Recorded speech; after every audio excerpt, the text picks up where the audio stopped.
Peggy 18.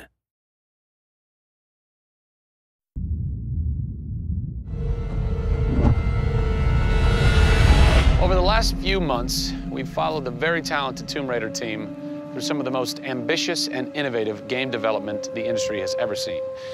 In the next few days, they submit the final code for certification. If they pass, game ships on time and everyone gets a much-deserved sleep.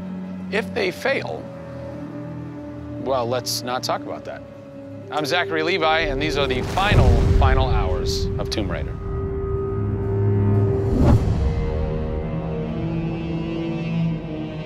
We've been around for 20 years at this point. Oh, wow. In this industry, that's crazy. Yeah. 20 years of games, and many times we've almost not made it, right? Through generation transitions, or you've had ups and downs in terms of games being released.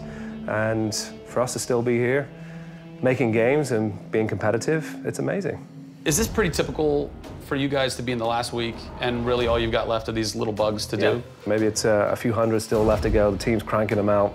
You know, you're play testing it a lot. You're getting QA, quality assurance, to make sure it's clean. You know, stuff's coming in still, as in like, hey, this crazy thing happened here. And simultaneously, Eidos Montreal is doing what you're doing, just with the multiplayer at the same time, because the multiplayer and the single player are being delivered at the same time. So it's a big on team. Friday. Everybody's got to come together at the same time, at the same moment, and put pencils down and say they're done. Pencils down. Done. See. We're submitting in 4 days. Let me tell you now, we've had to move Brian Horton. He was art director. He moved over to my department in Brand about a month ago. There was a morning that he woke up and they went, "You've created a beautiful world.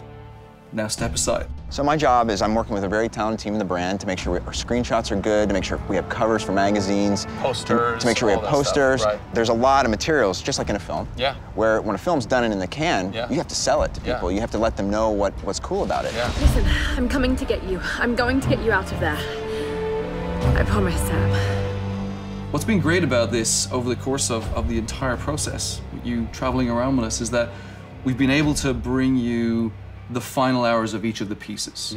We've spent probably the last 6 months watching how the music's come to an end and the voice acting has to be done. So each of our episodes up until now has really shown a side of the final hours of that particular person's role in the game. And now everything's come to a head where we're submitting the game this week.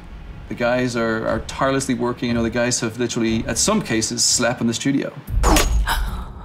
Okay, so launch day, let's say you were at March 5th now. Where are you? What are you doing? I'm probably in bed trying to get 12 hours sleep. Because more than likely I would have been at some midnight opening the night before up till very late celebrating. So I'm probably at this time of the day, I'm probably in bed. I think a lot of us won't even know what to do with ourselves. You get so heads down in something, and it's been a part of our lives for years now. And you sort of get to that point where waking up in the morning, you're thinking about the game, and going to bed at night, you're thinking about the game. I'll try to sneak a little time here over the holidays, but then, you know, wait till the dust settles and we really get this in the hands of the consumers before I can really relax, I think. Even though I played the game so many times, I cannot wait to take the cellophane off that game. Pop it in. It's the retail. It's the retail copy. And there's something special about that printed disc, putting it into the system, and you're like, this is the same game that I worked on for 3 years plus. And everyone else can have the same experience that I'm going to have right now. Of all the taglines, whether they're actual dialogue in the game or marketing lines or whatever, something that would sum up your experience over the last 4 years is a survivor is born. A survivor is born in you, a survivor is born in Crystal Dynamics. We just wanted to be known as doing top-tier work. There's games I look at and say, I wish I worked on that game, right? And I wanted Crystal to be that. And I think that with this one, we're going to do it.